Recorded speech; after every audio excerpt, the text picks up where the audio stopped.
मैं आप सभी भक्तजनों का अपने इस YouTube चैनल आर्यावर्त भक्ति सागर में स्वागत करता हूँ। आज इस पूर्णिमा कर अवसर पर मैं आपके समक्ष श्री सत्यनारायण भगवान की कथा प्रारंभ करने वाला हूँ, जो 5 अध्यायों में है। तो चलिए इस कथा को हम आरंभ करते हैं। बोलिए श्री सत्यनारायण भगवान की जय। बहुत समय पहले नैमिषारण्य तीर्थ में सौनकादिक 88,000 ऋषियों ने पुराण वेता श्री सूत जी से पूछा, हे सूत जी, इस कलयुग में वेद विद्या रहित मानवों को ईश्वर भक्ति किस प्रकार मिलेगी तथा उनका उद्धार कैसे होगा? हे मुनि श्रेष्ठ, ऐसा कोई व्रत अथवा तप बताइए जिसके करने से थोड़े ही समय में पुण्य प्राप्त हो तथा मन वांछित फल भी मिले। ऐसी कथा सुनने की हमारी बहुत इच्छा है। इस प्रश्न पर शास्त्रों के ज्ञाता श्री सूत जी ने कहा, हे वैष्णवों में पूज्य, आप सभी ने प्राणियों के हित एवं कल्याण की बात पूछी है। अब मैं उस श्रेष्ठ व्रत को आप लोगों से कहूँगा जिसे श्रेष्ठ मुनि नारद जी ने श्री लक्ष्मी नारायण भगवान से पूछा था और श्री लक्ष्मी नारायण भगवान ने मुनि श्रेष्ठ नारद जी को बताया था। आप सभी श्रेष्ठगण यह कथा ध्यान से सुने। मुनिनाथ सुनो यह सत्य कथा, सब काल ही होय महासुखदाई। भवताप हरै और मनोरथ पूर्ण करै, सुख संपत्ति की अधिकाई। अति संकट में दुख दूर करै, सब ठौर कुठौर में होत सहाई। भगवान महात्म है इसमें, अपना कली में फल और जनाई। मुनि श्रेष्ठ नारद दूसरों के कल्याण हेतु सभी लोकों में घूमते हुए एक समय मृत्यु लोक में आ पहुँचे। यहाँ बहुत सी योनियों में जन्मे प्रायः सभी मनुष्यों को अपने कर्मानुसार अनेक कष्टों से पीड़ित देखकर उन्होंने सोचा कि किस यत्न के करने से निश्चय ही प्राणियों के कष्टों का निवारण हो सकेगा। मन में ऐसा विचार कर श्री नारद विष्णु लोक गए। वहाँ श्वेत वर्ण और 4 भुजाओं वाले देवों के इस नारायण, जिनके हाथों में चक्र, शंख, गदा और पद्म थे तथा वरमाला पहने हुए थे, को देखकर उनकी स्तुति करने लगे। नारद जी ने कहा, हे भगवान, आप अति शक्तिमान हैं। मन तथा वाणी भी आपको नहीं पा सकती। आपका आदि मध्य अंत भी नहीं है। आप निर्गुण स्वरूप सृष्टि के कारण भक्तों के कष्टों को नष्ट करने वाले हो। आपको मेरा सत सत नमन है। नारद जी से इस प्रकार की प्रार्थना सुनकर विष्णु भगवान बोले, हे योगीराज, आपके मन में क्या है? आपका किस कार्य हेतु यहाँ आना हुआ है? निसंकोच कहें। तब मुनि श्रेष्ठ नारद मुनि ने कहा, मृत्युलोक में सब मनुष्य जो अनेक योनियों में पैदा हुए हैं, अपने अपने कर्मों द्वारा अनेक प्रकार के कष्टों के कारण दुखी हैं। हे स्वामी, यदि आप मुझ पर दया रखते हैं तो बताइए कि उन मनुष्यों के सब कष्ट थोड़े से ही प्रयत्न से किस प्रकार दूर हो सकते हैं। श्री विष्णु भगवान ने कहा, हे नारद, मनुष्यों की भलाई हेतु तुमने यह बहुत उत्तम प्रश्न किया है। जिस व्रत के करने से मनुष्य मोह से छूट जाता है, वह व्रत मैं तुमसे कहता हूँ। सुनो। अति पुण्य दान करने वाला, स्वर्ग तथा मृत्युलोक दोनों में दुर्लभ एक अति उत्तम व्रत है, जो आज मैं तुमसे कहता हूँ। श्री सत्यनारायण भगवान का यह व्रत विधि विधान पूर्वक संपन्न करने पर मनुष्य इस धरती पर सभी प्रकार के सुख भोग कर मरणोपरांत मोक्ष को प्राप्त करता है। भगवान के ऐसे वचन सुनकर नारद मुनि बोले, हे भगवान, उस व्रत का विधान क्या है, फल क्या है, इससे पहले किसने यह व्रत किया है और किस दिन यह व्रत करना चाहिए, कृपया कर मुझे विस्तार से समझाएं। श्री विष्णु भगवान ने कहा, हे नारद, दुख, शोक एवं सभी प्रकार की व्याधियों को दूर करने वाला यह व्रत सब स्थानों पर विजय दिलाने वाला है। श्रद्धा और भक्ति के साथ किसी भी दिन मनुष्य संध्या के समय श्री सत्यनारायण भगवान की ब्राह्मणों और बंधुओं के साथ पूजा करें। भक्ति भाव से केले का फल, नैवेद्य, घी, शहद, शक्कर अथवा गुड़, दूध और गेहूं का आटा शवाया लेवे। इन सभी को भक्ति भाव से भगवान श्री सत्यनारायण को अर्पण करें। बंधु बांधवों सहित ब्राह्मणों को भोजन कराएं। इसके पश्चात ही स्वयं भोजन करें।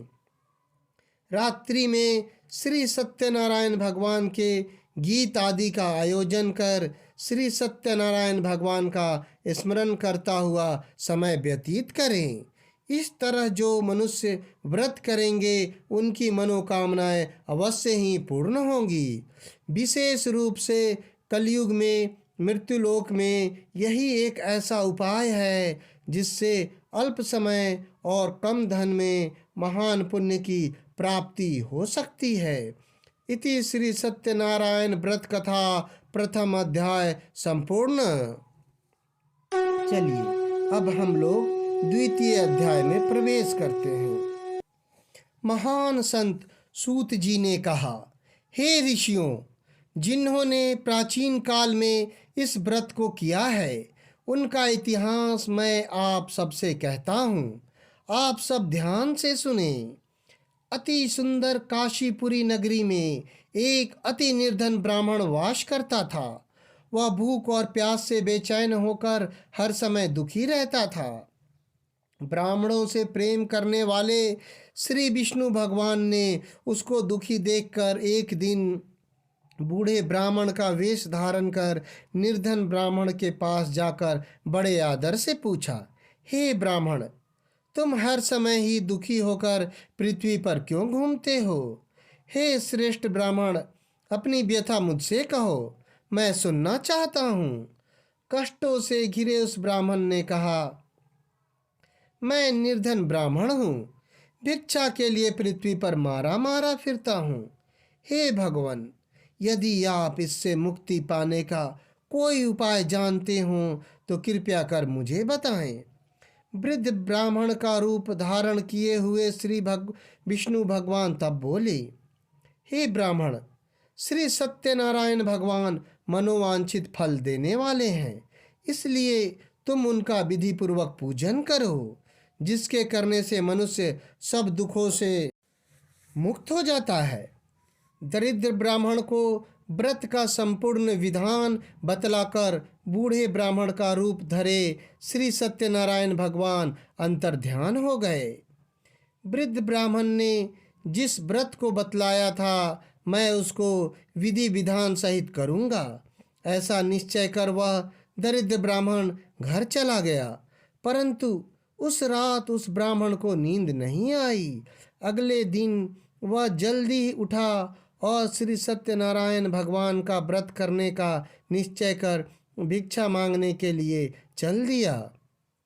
उस दिन उसको भिक्षा में अधिक धन मिला, जिससे उसने पूजा का सारा सामान खरीदा और घर आकर अपने बंधु बांधवों के साथ विधि पूर्वक भगवान श्री सत्यनारायण का व्रत किया। इसके करने से वह गरीब ब्राह्मण सब कष्टों से छूटकर अति धनवान हो गया। उस समय से वह ब्राह्मण हर मास व्रत करने लगा। श्री सत्यनारायण भगवान के व्रत को जो शास्त्र विधि के अनुसार श्रद्धापूर्वक करेगा वह सब कष्टों से छूटकर मोक्ष को प्राप्त करेगा। जो भी मनुष्य श्री सत्यनारायण भगवान का व्रत करेगा वह सब कष्टों से छूट जाएगा। इस तरह नारद जी से श्री सत्यनारायण भगवान का कहा हुआ यह व्रत मैंने तुमसे कहा। हे श्रेष्ठ ब्राह्मणों, अब आप और क्या सुनना चाहते हैं, मुझे कहें। तब ऋषियों ने कहा, हे मुनीश्वर, संसार में इस विप्र से सुनकर किस किस ने इस व्रत को किया, हम सब सुनना चाहते हैं। मुनियों से ऐसा सुनकर श्री सूत जी ने कहा, हे मुनिगण, जिस जिस ब्राह्मणी ने इस व्रत को किया है उन सब की कथा सुनो। एक समय वह धनी ब्राह्मण बंधु बांधवों के साथ शास्त्र विधि के अनुसार अपने घर पर श्री सत्यनारायण भगवान का व्रत कर रहा था। उसी समय एक लकड़ी बेचने वाला बूढ़ा व्यक्ति वहां आया। उसने सिर पर रखा लकड़ियों का गट्ठर बाहर रख दिया और ब्राह्मण के मकान में पानी पीने चला गया। प्यास से बेचैन लकड़हारे ने विप्र को व्रत करते देखा। वह प्यास को भूल गया। उसने विप्र का अभिनंदन किया और पूछा, हे ब्राह्मण, आप यह किसका पूजन कर रहे हैं? इस व्रत को करने से क्या फल मिलता है? कृपया कर मुझे बताएं। तब उस ब्राह्मण ने कहा, सब इच्छाओं को पूर्ण करने वाला यह श्री सत्यनारायण भगवान का व्रत है। इन्हीं की कृपा से मेरे यहाँ धन एवं ऐश्वर्य का आगमन हुआ है। ब्राह्मण से इस व्रत के बारे में जानकर वह लकड़हारा अत्यंत प्रसन्न हुआ। भगवान का प्रसाद व चरणामृत लेकर और भोजन करने के पश्चात वह अपने घर को चला गया।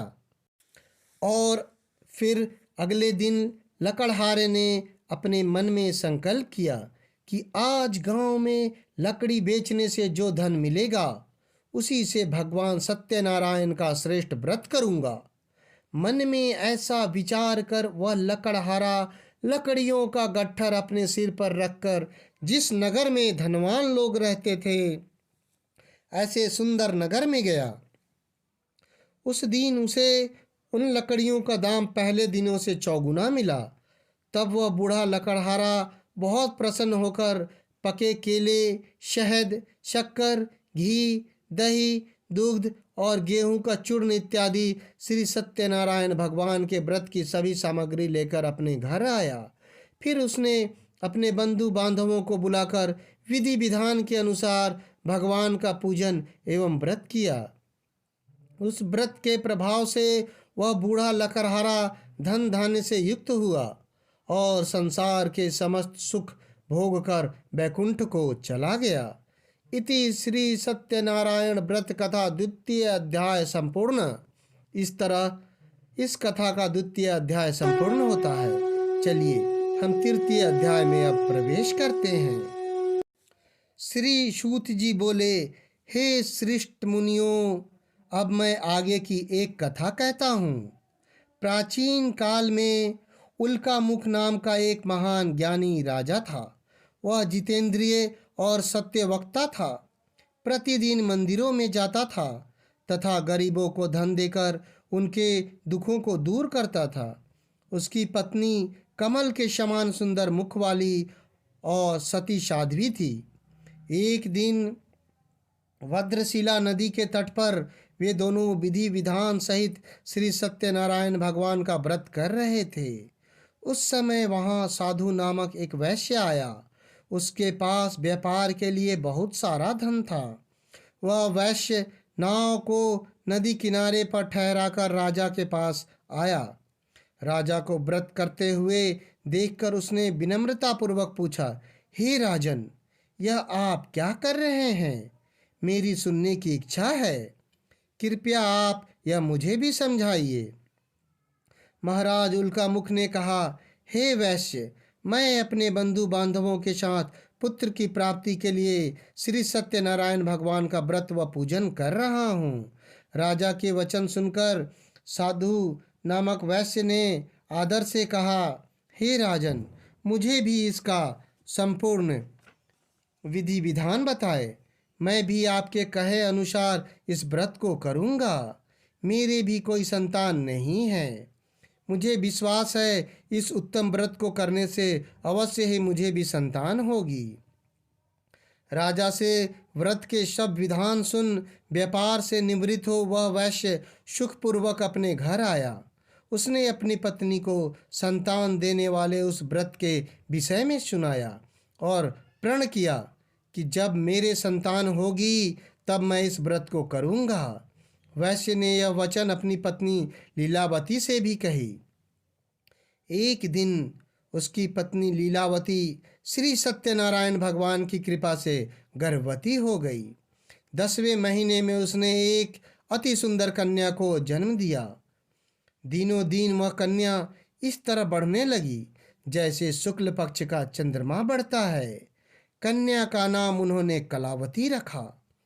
एक दिन लीलावती ने मीठे शब्दों में अपने पति को याद दिलाया कि आपने जो भगवान का व्रत करने का संकल्प किया था, अब आप उसे पूरा कीजिए। वैश्य ने कहा, हे प्रिय, मैं कलावती के विवाह पर इस व्रत को करूँगा। इस प्रकार अपनी पत्नी को आश्वासन दे वह व्यापार करने विदेश चला गया। कलावती पितृगृह में वृद्धि को प्राप्त हो गई। लौटने पर साधु ने जब नगर में सखियों के साथ अपनी विवाह योग्य होती पुत्री को खेलते देखा तो उसे उसके विवाह की चिंता हुई। तब उसने एक दूत को बुलाकर कहा कि उसकी पुत्री के लिए कोई सुयोग्य वर देख कर लाए।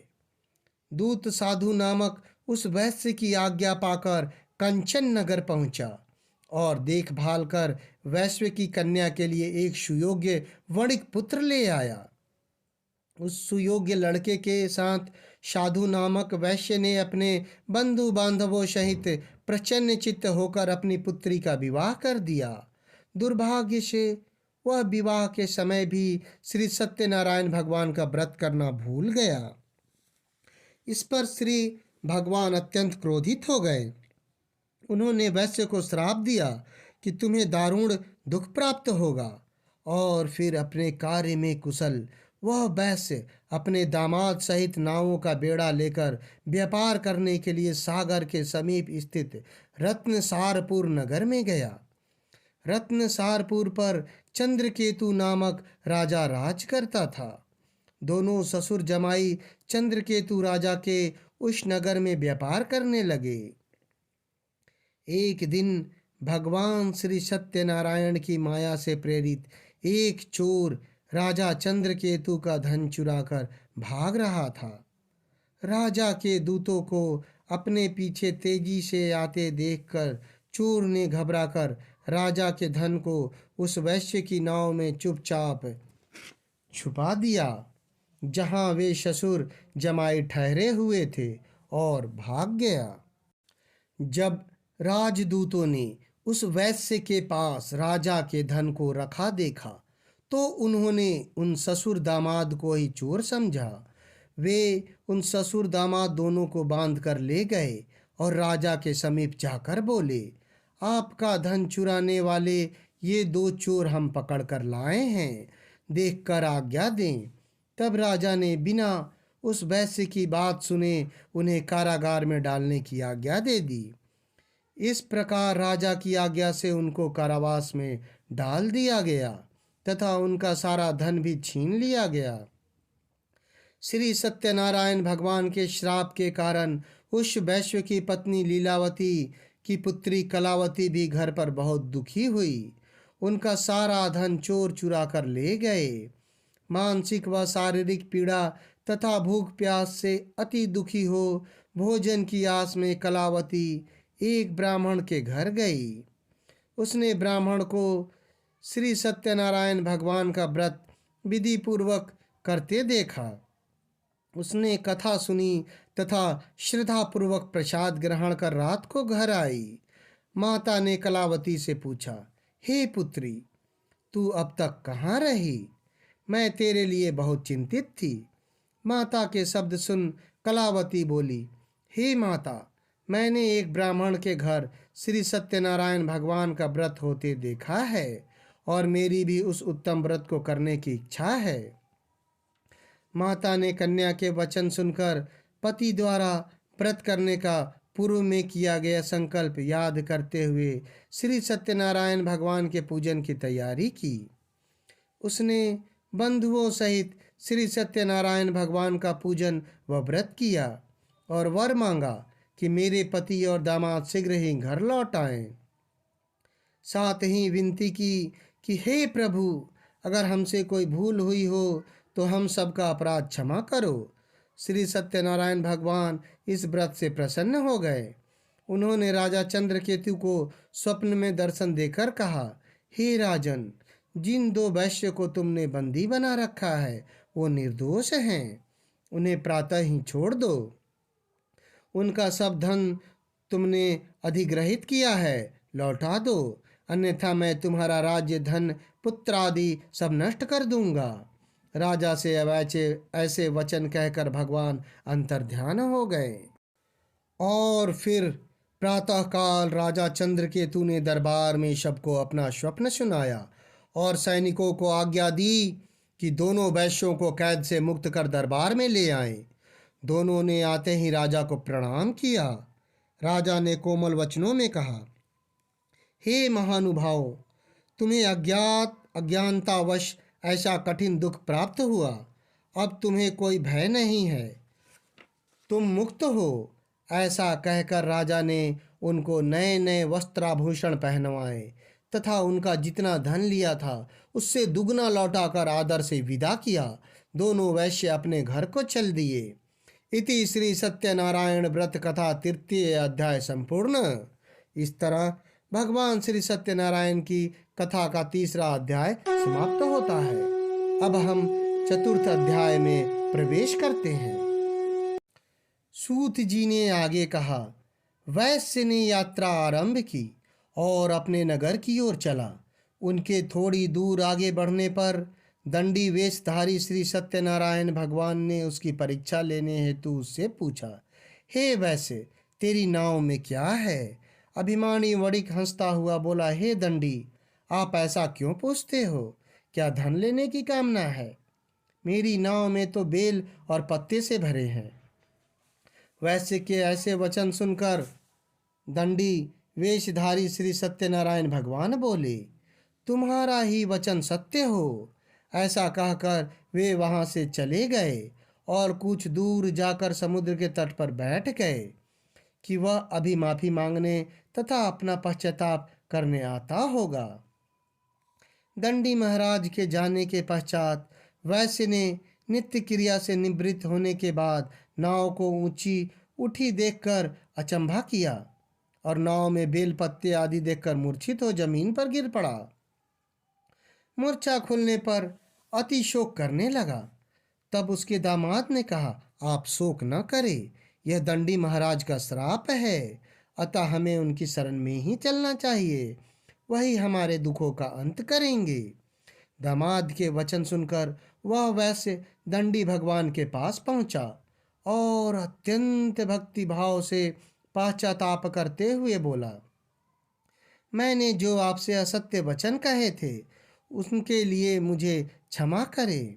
ऐसा कहकर वह शोकातुर हो रोने लगा। तब दंडी भगवान बोले, हे वणिक पुत्र, मेरी आज्ञा से ही बार बार तुझे कष्ट प्राप्त हुआ है, तू मेरी पूजा से विमुख हुआ है। तब उस वैश्य ने कहा, हे भगवान, आपकी माया को ब्रह्मा आदि देवता भी नहीं जान पाते, तब मैं मूर्ख भला कैसे जान सकता हूँ? आप प्रसन्न होइए, मैं अपनी क्षमता अनुसार आपकी पूजा करूँगा। मेरी रक्षा कीजिए और मेरी नौका को पहले के समान धन से परिपूर्ण कर दीजिए। उसके भक्ति से परिपूर्ण वचन सुनकर श्री सत्यनारायण भगवान प्रसन्न हो गए और उसकी इच्छा अनुसार वर देकर अंतर्ध्यान हो गए। तब श्वशुर व दामाद दोनों ने नाव पर आकर देखा कि नाव धन से पुनः परिपूर्ण है। फिर वह विधि विधान से भगवान श्री सत्यनारायण का पूजन कर साथियों सहित अपने नगर को चला। जब वह अपने नगर के निकट पहुंचा तब उसने एक दूत को अपने घर भेजा। दूत ने साधु नामक वैश्य के घर जाकर उसकी पत्नी को नमस्कार किया और कहा, आपके पति अपने जामाता सहित इस नगर के समीप आ गए हैं। लीलावती और उसकी कन्या कलावती उस समय भगवान का पूजन कर रही थी। दूत का वचन सुनकर साधु की पत्नी ने बड़े हर्ष के साथ श्री सत्यनारायण भगवान का पूजन पूर्ण किया और अपनी पुत्री से कहा, मैं अपने पति के दर्शन को जाती हूँ, तू पूजन पूर्ण कर शीघ्र आ जाना। परंतु कलावती पूजन एवं प्रसाद छोड़कर अपने पति के दर्शन के लिए चली गई। पूजन एवं प्रसाद की अवज्ञा के कारण भगवान श्री सत्यनारायण ने रुष्ट हो उसके पति को नाव सहित पानी में अदृश्य कर दिया। कलावती अपने पति को न पाकर रोती हुई जमीन पर गिर पड़ी। नौका को डूबा हुआ तथा कन्या को रोती हुई देख साधु नामक वैश्य द्रवित हो बोला, हे प्रभु, मुझसे या मेरे परिवार से अज्ञानतावश जो अपराध हुआ है उसे क्षमा करें।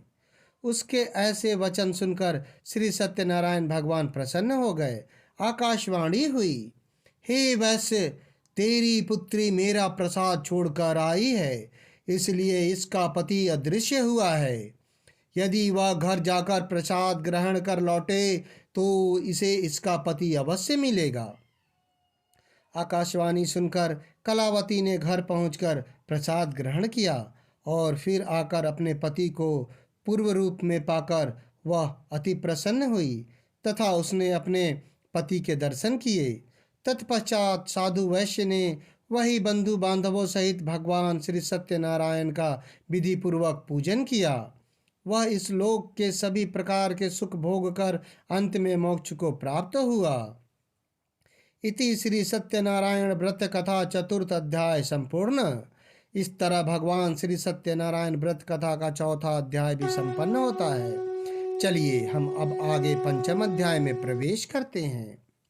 श्री सूत जी बोले, हे ऋषिगण, मैं एक और कथा कहता हूँ, आप सभी ध्यान से सुनो। सदा प्रजा के लिए चिंतित तुंगध्वज नामक एक राजा था। उसने भगवान सत्यनारायण का प्रसाद त्याग कर बहुत कष्ट पाया। एक समय राजा वन में पशु को मारकर बड़ के वृक्ष के नीचे आया।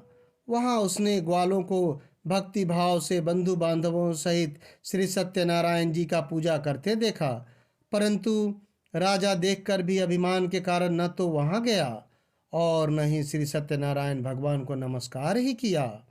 जब ग्वालों ने भगवान का प्रसाद उसके सामने रखा तो वह प्रसाद छोड़कर अपने नगर को चला गया। नगर में पहुंचकर उसने देखा कि उसका सारा राज्य नष्ट हो गया है। वह समझ गया कि यह सब भगवान श्री सत्यनारायण ने रुष्ट होकर किया है।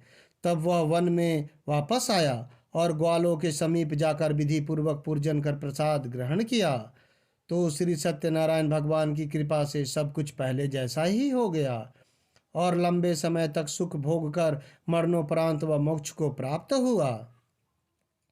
जो मानव इस श्रेष्ठ दुर्लभ व्रत को करेगा, श्री सत्यनारायण भगवान की कृपा से उसे धन धान्य की कोई कमी नहीं होगी। निर्धन धनी और बंदी बंधवों से मुक्त होकर निर्भय हो जाता है। संतानहीन को संतान प्राप्त होती है तथा सब इच्छाएं पूर्ण कर अंत में वह वैकुंठ धाम को जाता है। अब उनके बारे में भी जानिए जिन्होंने पहले इस व्रत को किया है। तब उनके दूसरे जन्म की कथा भी सुनिए। सतानंद नामक वृद्ध ब्राह्मण ने सुदामा के रूप में जन्म लेकर श्री कृष्ण की भक्ति एवं सेवा कर वैकुंठ प्राप्त किया। उल्का मुख नामक महाराज राजा दशरथ बने और श्री रंगनाथ का पूजन कर मोक्ष को प्राप्त हुए।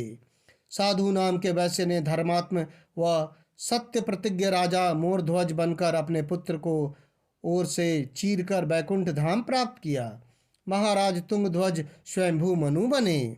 उन्होंने बहुत से लोगों को भगवान की भक्ति में लीन कराकर वैकुंठ धाम प्राप्त किया। लकड़हारा अगले जन्म में गु नामक निषाद राजा बना जिसने राम के चरणों की सेवा कर अपने सभी जन्मों को संवार लिया।